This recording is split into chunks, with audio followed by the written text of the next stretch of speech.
So here we are on our monthly chat, and I'm absolutely delighted that Jennifer has agreed to join us.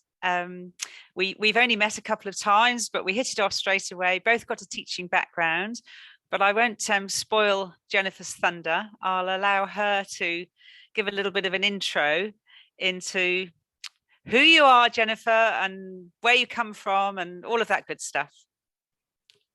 Great. Okay. So, as Margaret says, my name is Jennifer Keogh. I'm actually originally from Scotland, although I grew up in London in the UK, and I have been in China since 2021. So I have been working for Harrow Zhuhai in the south of China since January 2021. And I'm the head of English at Harrow Zhuhai. I also help with the Student Council. So we've got our founding members of the Student Council this year. So just trying to steer them in the right direction, which has been fun, lots of laughter. And we have also started up with school editors. So some journalism classes and taking part in a Harrow creative writing anthology. So I don't like to make things too easy for myself. No. We've jumped in quite quickly. So we are a startup school. So although we're part of a rich, very rich history from Harrow London, we are essentially a startup school in China. And there are 4 or 5 schools that are of similar backgrounds, which have started up a lot around Chongqing, Nanning, Shenzhen. So yeah, lots of great networking and some support as well from the Harrow headquarters. I've been in education for over 10 years. So I've been teaching in Scotland, I've taught in London, I've taught in the jungle in Borneo. So yeah, I've had my fair share of mixed curriculums, teaching profiles, different pupils, which has been exciting. Lots of, as well as English literature, which is, my passion because that's my degree. But it's a lot of EAL work as well. So looking at that kind of bilingual aspect, which I think has set me up for China very nicely. Yeah, sounds like it. I've not landed with too much of a bang, but yeah, so it's been great. And yeah, Harrow Zhuhai has been lots of fun. It's been the most challenging 2 years of my professional career, but it is a lot of fun. Amazing. What a lovely introduction. So cosmopolitan, if we talk about Scotland and England, I mean, they're 2 subjects in their own, aren't they? Everyone thinks of that being England. It's actually Great Britain, and Scotland has very different cultures and education systems, and it's actually often quite out there, isn't it, in terms of how it operates. It doesn't follow the English curriculum, and it doesn't follow the way the English expect children to learn. Yeah, that's right. Yeah, it's actually helped me grow professionally because I taught in London first of all, and then I went to Scotland and I taught in Aberdeen, which was a whole different language for me to learn. So they speak Doric in Aberdeen, so I was very un-Scottish to them because I didn't know the language. But in having that background and being able to access 2 completely different curriculums with similar outcomes, they're not polar opposites, but and even different styles. And so that really helps you to find your own teaching style. It really helps you to find your own groove, as it were, and work out what kind of teacher you want to be, and get a real understanding of different learners as well, because Scottish pupils are very different to English pupils. Yes. So which I find surprising because, I grew up in both countries, essentially. I went to school in both countries, and it was very surprising to me. So I have a naturally sarcastic personality. And funnily enough, the Chinese pupils here get that more than the English pupils did. How Yeah, interesting. which I Wow, find that's really that's amazing interesting. to me. Yeah, Yes, a sort yeah. of it's like a cultural synergy, isn't it? It's amazing how those things translate or not. It really is. Like, so the Chinese pupils, they're so much fun when they're comfortable with you, when they trust you. They like to have a lot of back and forth. They like to chat with you, and they find that quite exciting. And it really builds their confidence. Whereas English pupils tend to think you're being serious, because of the English sense of humor is often quite. It can Yeah. often be quite serious, but funny as Yes. well. You know, Yes. whereas Yes. Scottish humour is very out there, it's very sarcastic, very silly. Yes. So that really works well. So yeah, I find that fascinating here, that my sense of humour goes over well with the Chinese Well, people. and I think what you're doing actually is setting the scene for the journey of your school. Mm, You know, obviously speaking and listening goes hand in hand with reading, yeah, and of course writing. yeah. And so if you were to try and describe that journey that you've seen or that you're still taking, that your children are Mm. taking, how would you sort of sum that up? How would you plot it, if you like? Journey is the perfect word for it. And I often, when I'm writing pupil reports or anything, I often use that word myself because, you know, the school itself is on a journey in China. So learning how to teach both curriculums, how to be a bilingual, truly bilingual school.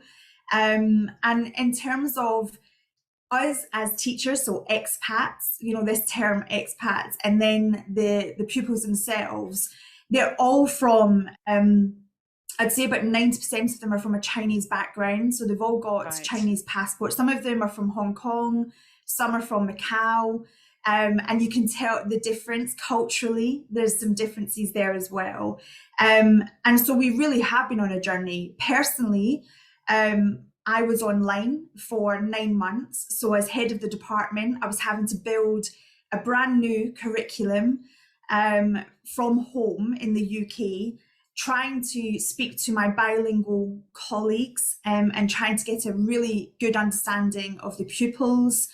And then when I eventually arrived in China, I scrapped that whole curriculum. So the whole curriculum was put in the bin because I think once you're really amongst the pupils and you truly start to speak to them and understand them and learn, as any teacher does, learn how best to progress them, it became very clear that we needed to sit down again and we needed to plan again. And I'm doing that again over the summer. So this tends to be part of the bilingual scene here, Yes. that you Yes. must be flexible, that you must be willing to move and adapt. It's exhausting, but it's also extremely rewarding as well. So, I think it's true to say that probably worldwide, the last 2.5 years, maybe even 3 years, have impacted at so many levels, not just with the younger children who haven't had the normal journey into school and those yeah, early years of play and first-hand experience, but the transitions that went on from primary to secondary, the whole confidence thing. I mean, that's hugely impactful, isn't it? And if you've planned something around a certain set of criterion, then how on earth do you then say, oh, actually we'll just do something different? Oh, and I'm in a country I don't know that well. Oh, and I'm speaking a yeah. different language, and oh, there's all this as well. No, seriously. I mean, I spoke to you about this and about how COVID has really changed the culture of what international schools now look like. So not just in China. So China obviously has different educational policies now. So that's had a huge impact on us. But across the world, international schools they're not the same as they once were. So for example, what we're finding more and more, even with our typically Harrow international schools like Shanghai and Hong Kong, they are now being filled up more by local students. So it's no longer being Of filled up course. by expat children or children from transient, workers and things like that. it's more local pupils. And so that really has changed the scene of what international or bilingual schools then look like. And that's across, I've spoken to colleagues in Malaysia and Japan, and it's exactly the same for them as well. So we've all had to readjust and also re-educate, really, and look at the new landscape and the new culture of what it truly means to be bilingual, because it's not about just teaching the English national curriculum anymore and hoping for the best. It's not just about teaching English as a foreign language. In China, we're asked to teach the Chinese national curriculum alongside the UK or the English national curriculum at the same time. So our pupils, our students, are getting two curriculums in a very, very long day, and plus all of the extra harrowness that comes with that. So a lot of extracurricular, super curriculum, and they are superstars, because I think I feel exhausted, but they're learning how to adapt. Our parents, for example, believed, as I did when I first took this job, that we were going to an international school, that we were going to be, their children would be studying at an international school. I truly believed that I would be coming in and just teaching the English national curriculum. I knew that some EAL would be involved. And when I arrived here in China, we're going through a movement in education, and so they were stopping tuition from happening. And our education board in Zhuhai are very hands-on education board. And it became very clear to me that this was not as simple as I had thought it would be. So as an expat, I now have the duty of teaching a Chinese national curriculum and mapping it alongside my English national curriculum for EAL. So that has been a learning process, and all of the CNC stuff, it arrives to us, it's all, of course, in Chinese. Even the English exams, all the instructions are in Chinese. We have a fantastic team of bilingual teachers who work extremely hard, and they translate a lot for me, because my Chinese is terrible. It's getting but yeah, the pupils are forever trying to teach me Chinese, and I try my best, but not to the level of translating whole documents. So yeah, the as you said, the journey that we've been on, it really is a journey, and it's one that's going to be, I've spoken to colleagues about this, and it's definitely one that hopefully will settle, but not for another 2 or 3 years. Right. Yeah, it will settle.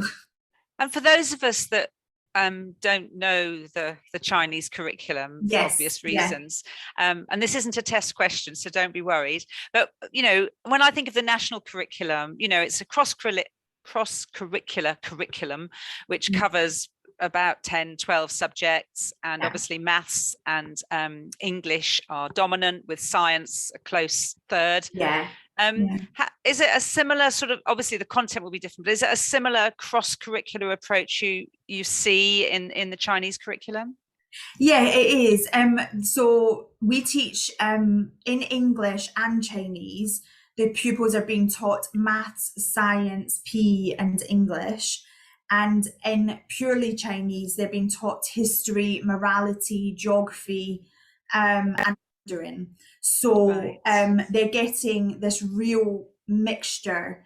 And unfortunately, English is a different monster in itself, because maths and science, you can try your best to match them up.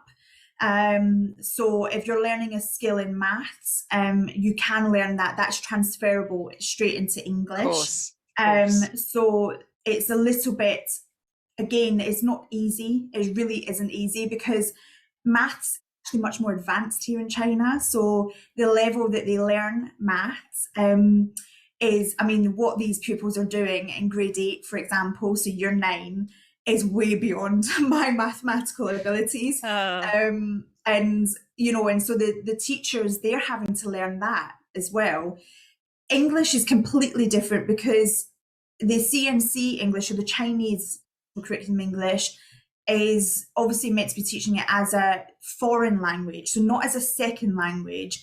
It's just as a foreign language. They just want them to have some English ability, so that if they choose to go and advance that, right. they can. Got a good foundation. Yeah. So, and then, so we also teach EAL alongside that. So we're teaching towards an IGCSE in EAL. And so that's much more advanced for our pupils. And then we also teach English literature, because we want them to have a place to then demonstrate those skills that they've been learning in English. Of course. It reminds me, I'm a primary school teacher by background, and about 8 years ago, I was in the classroom still, and I had 2 Chinese boys join me, and they were 7. One was 7 and one was 8. And one of them, the English was okay. One, it was hopeless. And I felt so sorry for them. And they decided to put them both together in the same class. And it was a nightmare for me, because as soon as they didn't know what was going on, they just chatted to themselves. And I said, look, no Chinese. And the one that was, you know, I think slightly brighter but had less English, he said to his friend, tell her we can't speak English, so we might as well speak something we can. And it was just such a brilliant answer. And I was teaching them maths on that occasion, and talking to them about number lines, and they looked at me as though I was completely mad. What on earth are you talking about? And I said, well, it's really easy because you can jump on it. And I said, well, what would you do then? And he just took his shoes and socks off and put them on the table, put his feet on the table, and he said, I use my toes. It's just brilliant. And I don't know whether he did or he didn't, or whether he was just having a laugh, but even that demonstrated such a different approach to the expectation of learning and the engagement of learning. You can't underestimate that, really, can you? Not at all. And I think when we first started here, there was quite a lot of this conversation, professional dialogue happening about, do we allow pupils to speak in Chinese in class? And this is before we truly understood which kind of bilingual model we were going to take. And I had to go away and research it, you know, really sit down and read everything I could get my hands on, which isn't a lot, actually, I will say. And just read as much as I can about what's happening. And one of the things I came away with were, actually, we're not school, so these pupils are not learning by immersion. So the great thing about those pupils in your class, most of the English they would pick up is in the playground, you know, and it's amongst the other students. Completely. Our kids are surrounded by other Chinese pupils, so they don't have that. They don't have the same immersion. So we had to really fight to change our teachers' mindsets. You know, that this is not the same. This isn't the same as EL pupils coming into your UK class. It's not the same as walking into an international school where there are lots and lots of different pupils from different parts of the world. And we are a bilingual school, so therefore they should have knowledge in both languages. But that really has been a challenge for many of our staff to truly understand, to get behind, because again, they came out here with this international mindset. They were coming to an international school. But the bilingual model shows that for any student, they can learn first in their mother tongue, because that gives them a solid foundation of knowledge. And then they learn how to transfer that into a different language, so English in this case. And actually, it increases them. So it's meant to be that a bilingual pupil can actually perform better than an international pupil because of that, because they're allowed to have that information solidified in their own language. And I actually did an experiment in a poetry unit, because they learn poetry in Mandarin. So I speak, one of my top tips for any teacher, especially in a bilingual setting, is talk to the other staff, talk to the bilingual staff, the Chinese staff, or wherever you are, because they have a wealth of information. And when you actually open up that dialogue, I spoke to the Mandarin teacher. I asked them, what are you teaching them? Which novels? And I downloaded the novels in English and I read the novels so that I could have that dialogue with the pupils still about how to teach a novel, how to teach prose. And I did it in poetry. So they already knew what a metaphor was, and they could tell me what a metaphor was in Chinese. So that was great. All I had to do was teach them how to say it in English and how to recognize. Yes. And it is that technical language, that sort of specialist vocabulary, isn't it? That and getting your colleagues. I mean, I think that's I'm going to say a problem, but it's certainly a challenge for teachers in this country, in England, where English teaching, reading, and writing to a degree is the domain of the English department, and of course that has to be much more open and much more shared if you're going to truly get the full benefit of a cross-curricular approach. Yeah, definitely. I mean, one of many moons ago, one of my positions in the school was literacy coordinator, and I had to look at cross-curricular. So one of the things I established in a school was looking at cross-curricular vocabulary lists. So when we're teaching spellings in English, does it just have to be, English spellings? Can we include jargon from other subjects? And when I was working with transition pupils in the primary school, that's one of the things teachers on, don't just speak to each other or don't be in your little bubble, in your subject bubble. Focus, actually speak to each other. And one of the things we do here is we've encouraged them to have, this is an EAL strategy, but it's also this literacy across the school strategy that, we encourage them to give out vocabulary lists. So lists of jargon, technical language for their subject. And we also in the English department then will add them into our spelling list every week. Right. We're going to start to have next academic year, tutor time spellings, so that the spellings list is not just the job of the English teacher. It is the job of a teacher, no matter which subject. And that really, I didn't understand why that would be so hard. Why that conversation had to happen. I think I've got a stubborn mindset where I think, why are we having this conversation? But it's important. That dialogue is really important. And now, I mean, some of our teachers are fantastic in our maths department, our science department. They've sent out lists of jargon for the units that they are looking at this, over the academic year. And I know that the parents have, because in China, rote learning is still a huge influence here, and in a really good, in a really positive way, in a way that I feel mindset we've lost in the UK. And I love it because the parents will actually encourage their children to sit and look over the jargon and pronounce it and say it aloud and things like that. That helps me do my job, so that's great for us. And it's so important. And I think if you get that,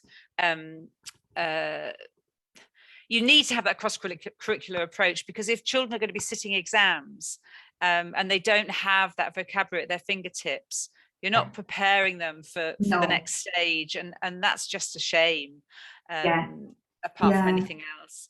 So, I mean, obviously technology has its part to play in all of this, and more so than the last 2 years, but obviously before that as well. How overwhelming can that be in terms of, what do you use and how do you use it, and what's the uniformity across the school and all of that sort of thing? Well, in the upper school, we use something called Teams and Microsoft Teams, which is a platform that some people don't like it. I've actually come to understand it a wee bit more. I've had to do a lot of YouTube watching of an evening just to get my head around it. But it's a little bit like Zoom, so you can have these online meetings. You can have breakout rooms, etc., which is great for because we've had to go to online teaching quite often. Of So course. every now and again, we have to maybe do a week sporadically where school has been shut. And so it's really good for that. You can also have dialogue. So you have classrooms that are set up on Teams, and we have dialogue. We set assignments on there. The great thing about that is I can put the assignment up in English, and my lovely classroom practitioner will come along and then translate just for those pupils so that the instruction isn't missed, to be honest. No. That's the only Yes. reason. Yes. Teams has been a great resource for us. We've also used things like Kahoot, which is very popular in the UK, Padlet, and it's quite a new thing for a lot of our Chinese pupils who've come from Chinese public school. They're not used to, in Chinese public school, sometimes you can have 50 pupils in one class. And so they're used to textbooks, and that's been a huge transition for parents and pupils. That why don't you use textbooks? Where are the physical, Books. So Teams has been really good for that because I use OneNote, and so I put up all the curriculum on OneNote, and then for the parents, I'm able to take them through that. I can share my screen and take them through it.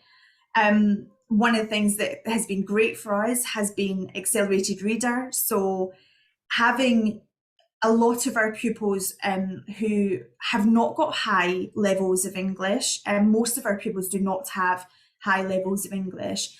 And one of my biggest concerns at the beginning was, where do I even begin to measure them?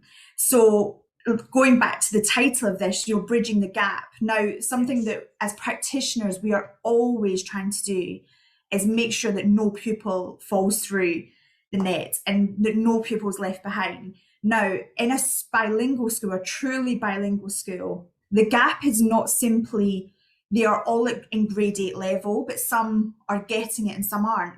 That doesn't exist here. No. Some are working in English, not in Chinese, but in English. Some are working at grade 4, but they're in grade 8. Some are in grade 8 and really are working at kind of grade 9 level. So the gap is so huge here.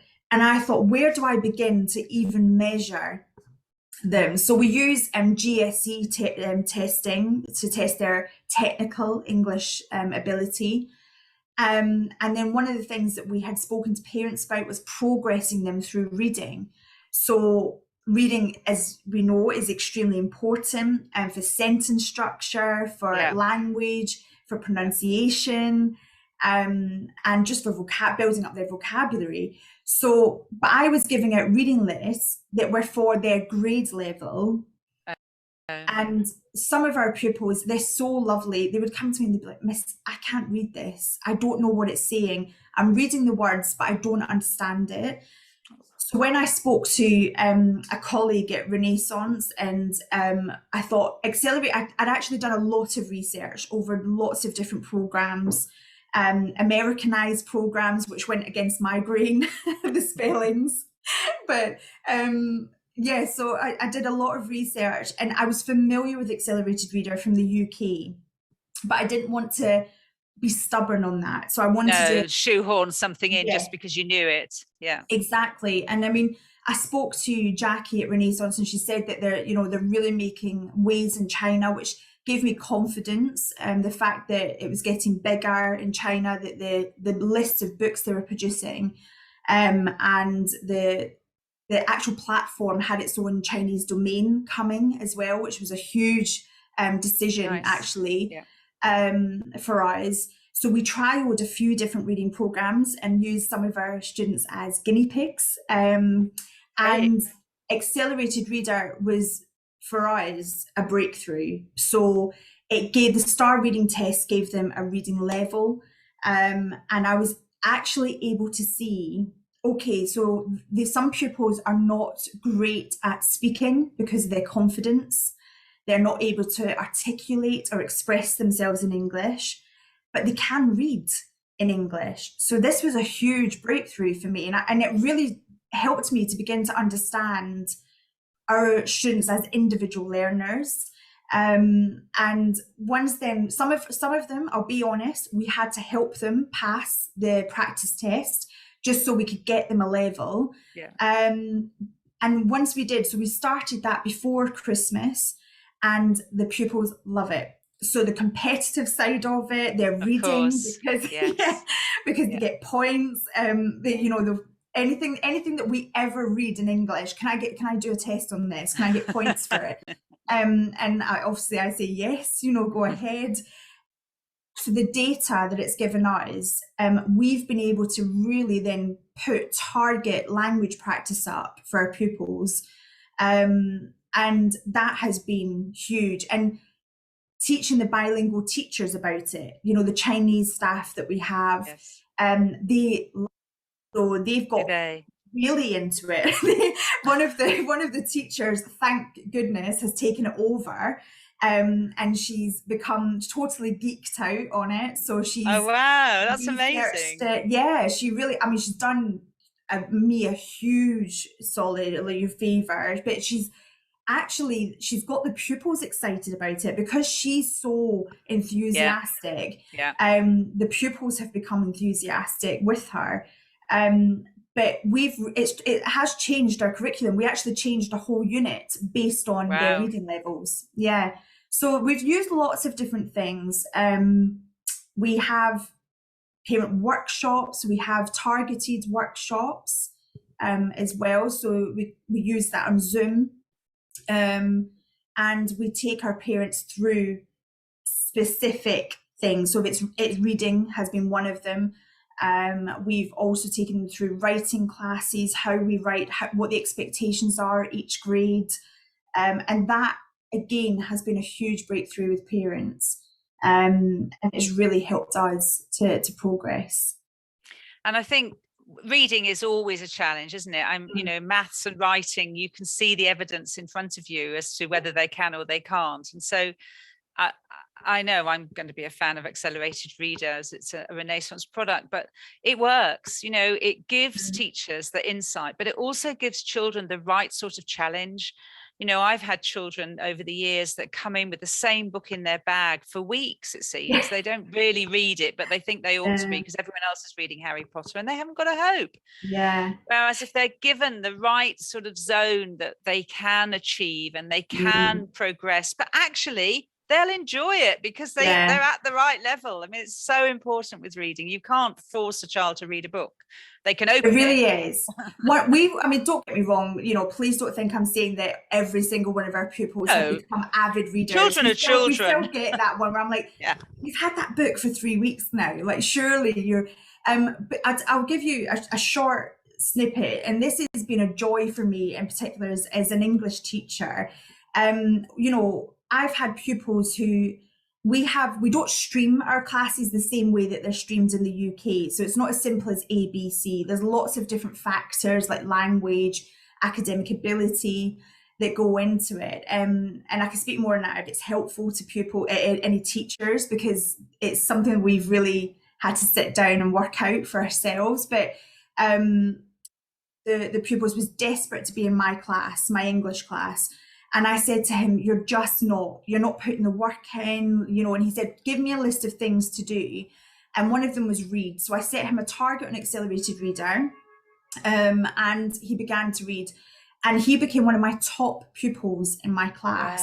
And because he's silly in nature and he's very popular in the grade, in the school, and so other pupils started to look at him and they said, well, how's he getting there? Why has he become, so? Yes. And we talked about the reading aspect and how it's changed. So he was very informal in his language. I think he thought he was a rap star when he was writing his essays. But, and he started to become more formal in his writing. And we looked at it. We actually looked through his work together as a class, as a year group.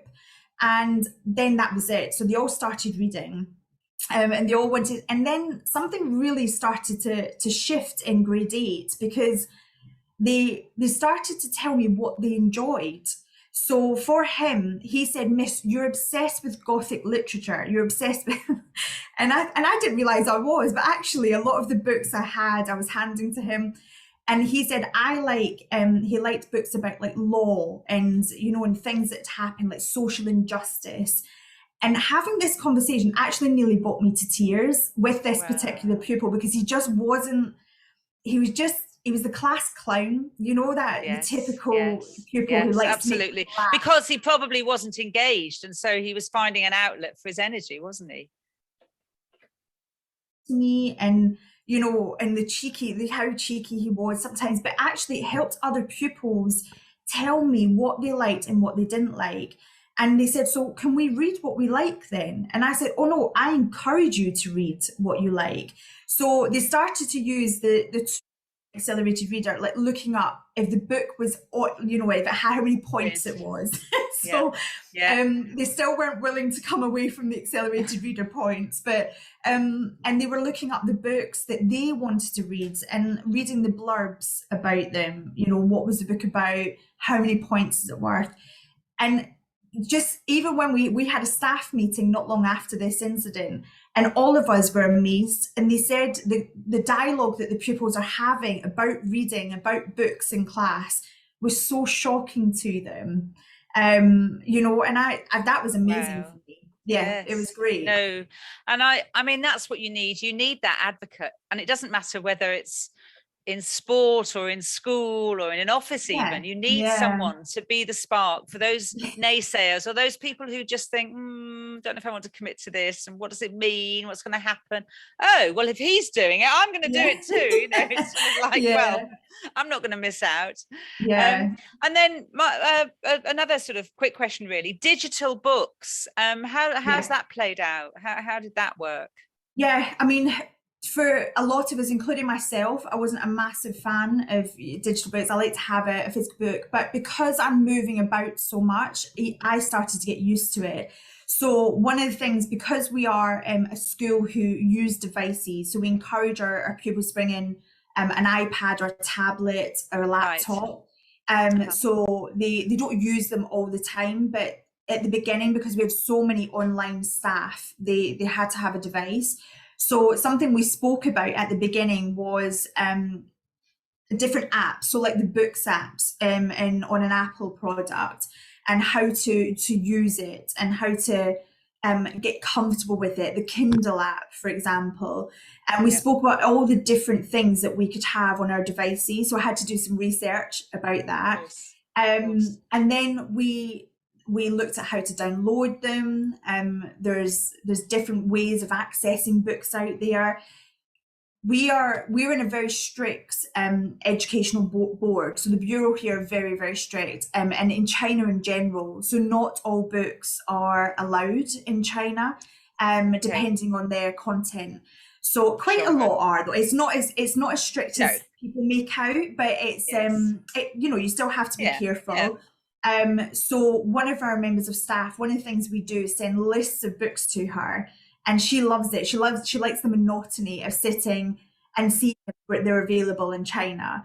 And so we had to do that as well. In digital content, there were some books I couldn't download for my personal reading.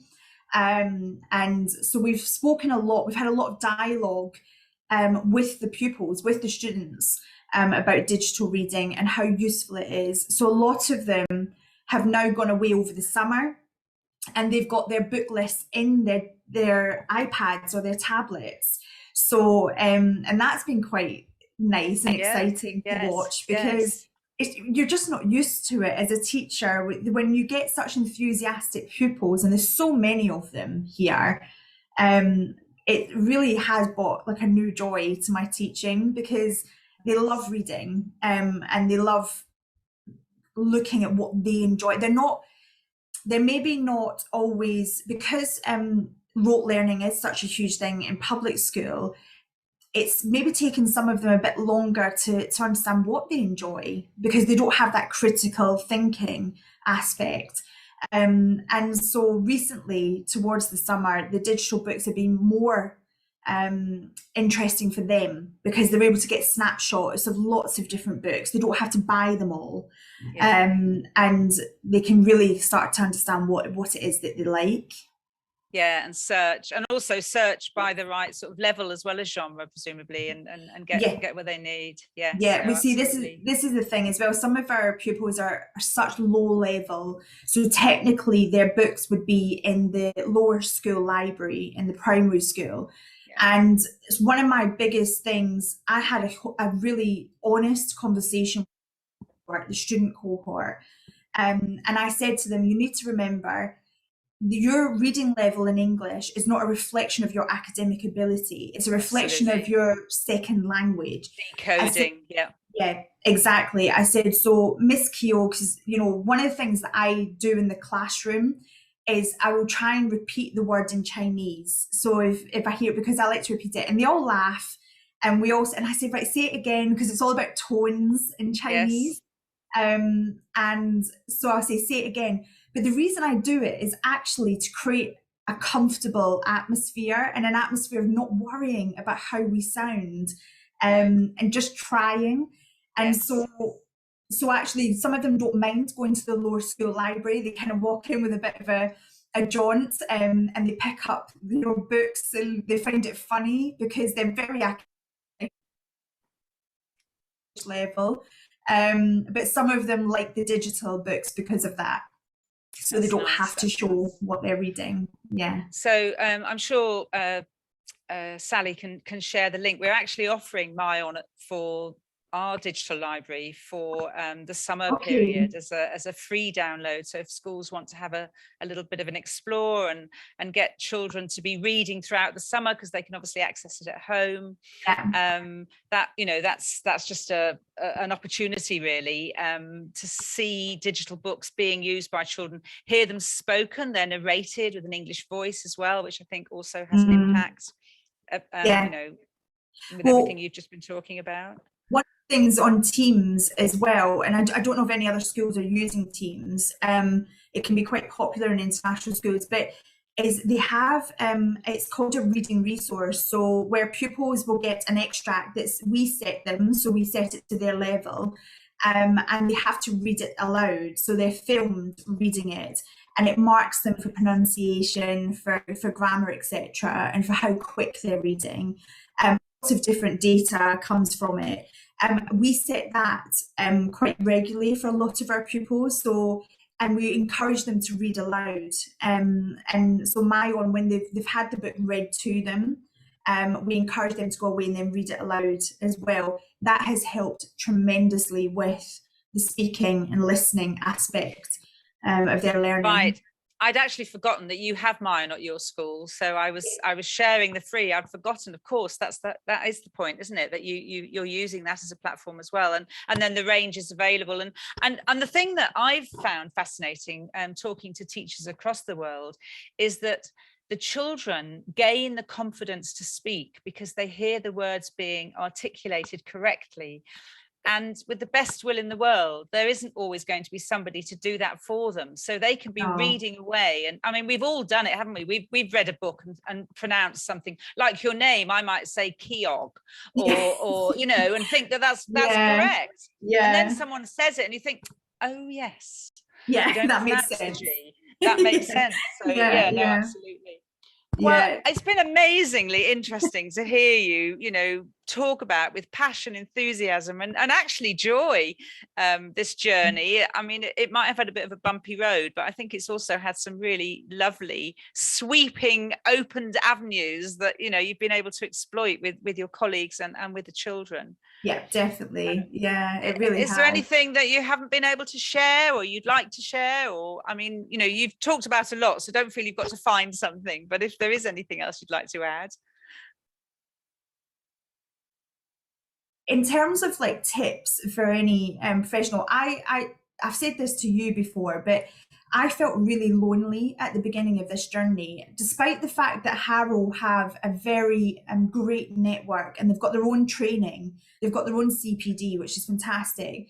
But as I said, this is a very new concepts for us, and because the education board here have such a heavy influence over us, we really have had to learn. And because largely my department are bilingual staff, so I've been the one spearheading a lot of this, and it really did feel quite lonely. And I think things like these webinars are fantastic, because whether you are sitting listening thinking this doesn't resonate with me at all, but there will be something that resonates with you. I mean, I've recently taken on a university course in bilingualism just because I need to know more about it. But there are resources out there, you just have to find them.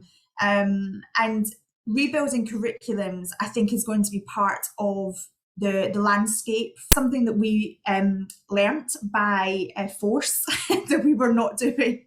We weren't doing the traditional EAL route, and so we now call it the language for learning. That's a Harrow-Wide thing, that they've called it language for learning, because it's not as simple as an EL, or actually is ESL or EFL. It's not as simple. We cannot. We've realised that we cannot just simply plop or shoehorn a program, because it doesn't work for our landscape. It doesn't work for our pupil profile. Yeah, I think that's a great point. Thank you for that question and that statement. Actually, yeah, it's a good question to sort of expand on that. Really great.